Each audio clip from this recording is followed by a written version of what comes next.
लेकिन जब कोई सोल्यूशन नहीं मिलता तो डूम एक डेंजरस आइडिया देता है। उसके मुताबिक उन्हें एक्स-मैन की अर्थ पर अटैक करना चाहिए, क्योंकि वही अर्थ 828 और अर्थ 616 के बीच हो रही इनकर्जन की वजह बन रही है। सैम डिप्लोमेटिक अप्रोच की बात करता है, जबकि नमोर मानता है कि इसका जवाब सिर्फ ब्लडशेड है। तभी स्कॉट क्वांटम रियल्म और कैंग के साथ अपने पुराने एनकाउंटर का जिक्र करता है। डूम ये सुनकर उसे ध्यान से देखने लगता है। फिर स्कॉट इन्फिनिटी स्टोन्स के यूज के लिए कहता है, लेकिन स्टीव इन्फिनिटी स्टोन्स के आइडिया को तुरंत रिजेक्ट कर देता है। उसके मुताबिक स्टोन्स ही उन्हें इस मेस तक लेकर आए हैं। तभी रीड मजाक में कहता है, काश गैलेक्टस यहाँ होता। लेकिन किसी को नहीं पता कि गैलेक्टस इस वक्त कहाँ है।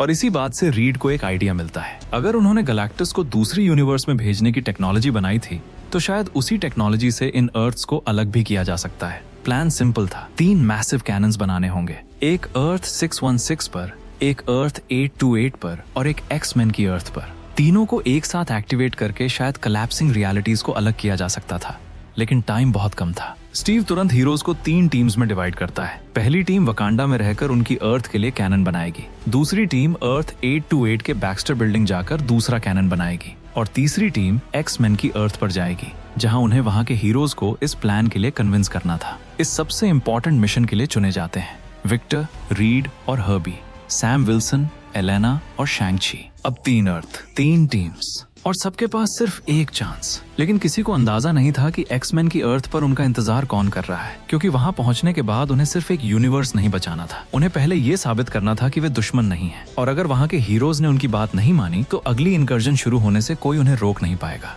और यहीं से शुरू होगा असली मल्टीवर्स वॉर।